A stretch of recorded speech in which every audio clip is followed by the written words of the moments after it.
everyone, it's me, your narrator AisAve. Welcome to our channel Awesome Narrations by AisAve. We are back with the second chapter of Roger and the Ifratias. We hope you enjoyed the video. Chapter 2. As Delilah emerged from the ICU, Abby leaned against her shoulder in silence, their gaze fixed on the celestial spectacle above. Aisha's appearance signaled Delilah's return indoors, leaving instructions for Hani and Nicole to take Abby home, bring dinner and her phone. Silently, they drove until Hania called Astra, confirming their arrival with Abby and the necessary supplies for Delilah and Alex. Upon reaching home, Raja's loud barking welcomed them. They got inside and they saw Astra coming with a blanket. Just then, Annie came and snatched the blanket from Astra's hands, saying, "Not that one. Doctors will come to see him. It will be shameful for us if you send that blanket for him." "What is the problem with this?" Astra asked innocently. "You won't understand the problem with this blanket. I will choose a blanket for him." Innocently, Astra questioned the issue with the blanket, prompting Annie to take charge. Meanwhile, Astra set out Delilah's phone and supper. Concerned, Hania updated Astra on Alex's condition, just as Annie reappeared with an assortment of blankets and a Gucci cover. Amused, Evie struggled to contain her laughter as Annie packed the essentials in an overly lavish manner. "That man is not going for a picnic to pack things up. He's in a hospital," Nicole commented on the seriousness of the situation. But Annie, oblivious due to her hearing aid, pressed on. With everything sorted, Hania and Nicole departed, leaving Evie to head for a shower. Emerging from the bathroom, she found Astra's scrutinizing gaze awaiting her. Astra's inquiry about Alex's condition led Evie to recount the incident, including Aisha's insights. Evie estimated the injury's length, reassuring Astra about its severity. As they sat down for dinner, Evie shared Aunt Aisha's observation about Alex's internal injury, assuring Astra that if it were grave, he would have been unconscious upon their visit. After supper, the ring of Alex's phone announced Delilah's call. "Hey babies, Daddy said that he wanted to see you," she relayed, passing the phone to Alex. Astra, don't worry about me and get severe stomach pains. I'm fine," Alex reassured. Astra responded with a simple okay, prompting Alex to probe further, suspicious about her gastritis. "I'm not lying. I don't have gastritis pain now," Astra assured him. Amidst their conversation, Evie inquired about their dinner, leading to a shared laugh over Alex's unsalted meat.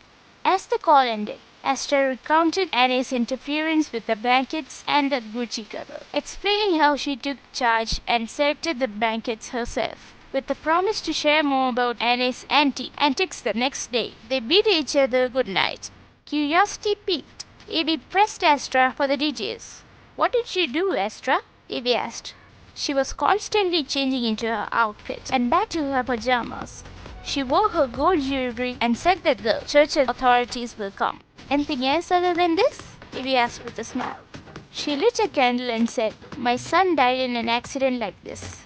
He was oozing blood from all sides of his head. Now he will also die.' Then I said, 'Stop it, Grandma. Uncle Ezra died because he could not get immediate help. But the situation is different now. We received the call just after the accident happened. Grandpa will be fine.' However, she wouldn't stop going on and on about Uncle Ezra. When I couldn't take it anymore, I shut the bedroom's door in her face."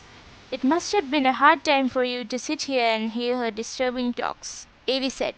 "Yeah. Now come, we must go to bed," Astra said. Before going to sleep, Evie called Roger again and told him all the things Annie did. "Is she mad, Evie?" Roger asked Evie. "Didn't you understand that after living with her for 6 months?" Evie countered. "I didn't think it was as complicated as it is." "Okay, go to sleep now. They might come tomorrow in the afternoon." "Good night, Evie." "Good night," Evie said. Sunlight filtered through the curtains, casting a warm glow over the bedroom where Evie and Astra lay nestled under the covers. The tranquility was shattered by the persistent pounding on the door. Evie groaned and shifted, glancing at Astra, who was already awake. "What's her deal?" Evie muttered, preparing to rise and confront the source of the disturbance. Astra reached out, gently restraining Evie. "Hold on," Let's get ready first. We'll deal with Grandma later. Reluctantly, Avi acquiesced, throwing off the covers and padding over to the bathroom. Meanwhile, Astra began the day's preparations, mentally bracing herself for the inevitable chaos that awaited them outside the sanctuary of their room. As Avi emerged from the bathroom, refreshed and ready to face the day, the rhythmic banging on the door persisted. Astra shot Avi a reassuring smile, her eyes betraying a hint of weariness. Let's ignore her for now, Astra suggested, guiding Avi towards the wardrobe. Brush your teeth and change. We'll deal with Grandma after breakfast. Okay, Avi sighed, resigning to the situation as she grabbed her toothbrush and began her morning routine. Minutes ticked by, the noise outside gradually subsiding as Annie's persistence waned. With a sigh of relief, Avi and Astra emerged from the bedroom, greeted by the soft glow of morning light filtering through the windows. Finally, Avi muttered under her breath, casting a wary glance towards the now silent door. Astra nodded in agreement, her expression a mix of exhaustion and determination. Let's focus on breakfast and getting through the day, she said, mustering a smile despite the lingering tension in the air. As Astra busied herself in the kitchen, Avi took a moment to step outside onto the balcony, inhaling the crisp morning air.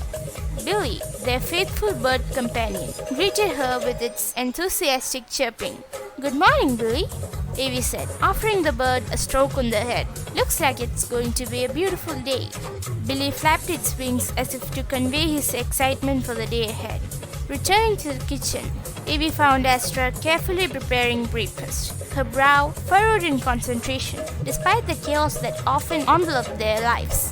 Astra remained a pillar of strength, her unwavering determination serving as a source of comfort for Avi. "Need any help?" Avi offered, stepping closer to lend a hand. Astra shook her head, a small smile tugging at the corners of her lips. "I've got this. Why don't you go open the windows and start your online class? I'll join you in a bit."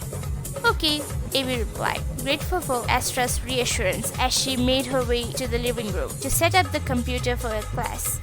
Outside, Avi opened the windows, allowing the fresh breeze to fill the room, the gentle rustle of leaves and the distant chirping of birds providing a soothing backdrop to the chaos that often engulfed their lives. "Good morning, Roger," Avi greeted the dog as he emerged from his kennel, stretching languidly in the morning sun. "Good morning, Avi," Roger exclaimed, his tail wagging in excitement. "Thanks for waking me up. I'm ready to start the day." Chuckling at Roger's enthusiasm, Avi settled into her makeshift workspace, logging into her online class and preparing for the day's lessons. Hours passed, the morning sun climbing higher in the sky as Avi diligently attended her classes. Meanwhile, Astra bustled about the kitchen, putting the finishing touches on breakfast. Just as Avi was about to break for a quick snack, the doorbell rang, signaling the arrival of an unexpected visitor. Setting aside her books, Avi made her way to the door, her curiosity piqued. Opening the door, Avi was greeted by the sight of Aisha, her aunt, standing on the doorstep, her expression grave. "Aunt Aisha, what's wrong?" Avi asked, her concern growing as she ushered her aunt inside. Aisha wasted no time in delivering the news, her voice trembling with emotion. "Father has internal bleeding," she explained, her voice heavy with worry. "I saw blood inside his eyes and nose, and when they were stitching the cut, I saw a bone protruding through the wound." Gasping in shock, Avi exchanged a worried glance with Astra, the gravity of the situation sinking in. "Oh my God!" she exclaimed under her breath, her mind racing with concern for her grandfather's well-being. Annie, who had been hovering nearby, interjected with a barrage of questions, her anxiety palpable. "Is the doctor admitting him to the hospital? Does he need surgery?"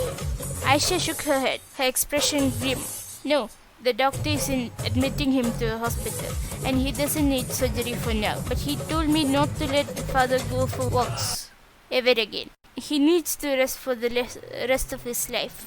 Annie's eyes widened in shock, her hands trembling as she struggled to process the news. "Rest for the rest of his life?" she echoed, her voice trembling with emotion. Aisha nodded, her gaze somber. Yes, the doctor was very clear about it. Father's injuries are very serious and he needs them to heal properly.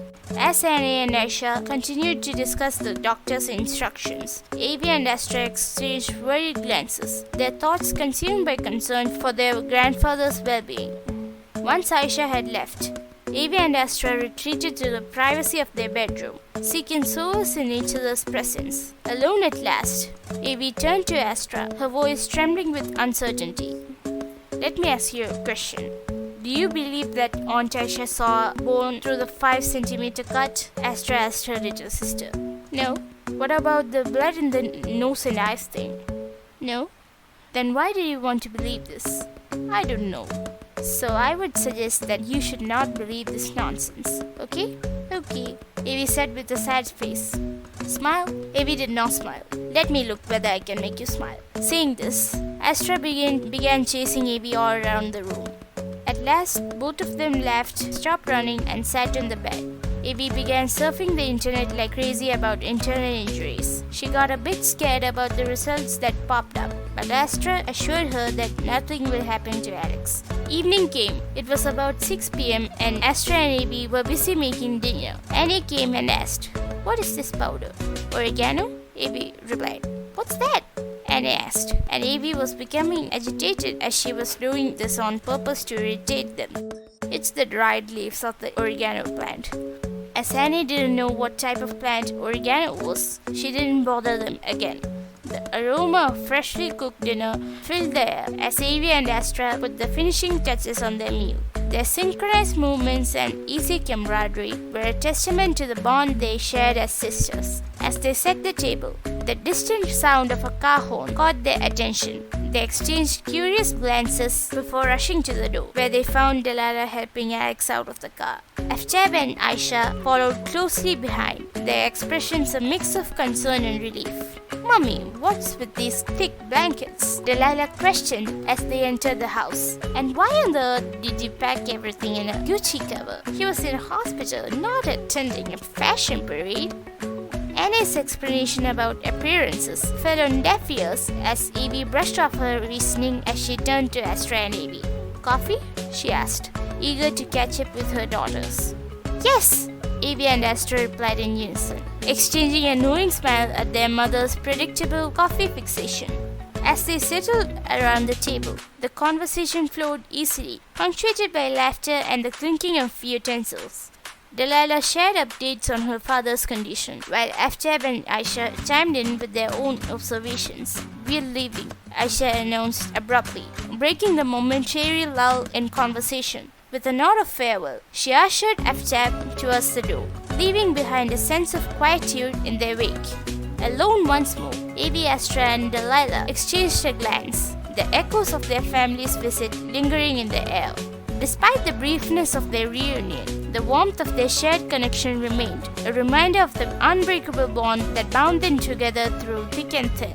Is Alex's injury that serious? Did the doctor really tell him to never go for walks again? Will any doctor advise his patient to avoid exercising for the rest of his life? Is Aisha hiding something? If yes, then why? What do you think will happen next? Write your thoughts on the video in the comment section below. Make sure to write your guesses too. Like, share, and subscribe to our videos. Don't forget to press the bell icon to receive all the notifications about our latest updates. See you again next week with the next chapter. Bye!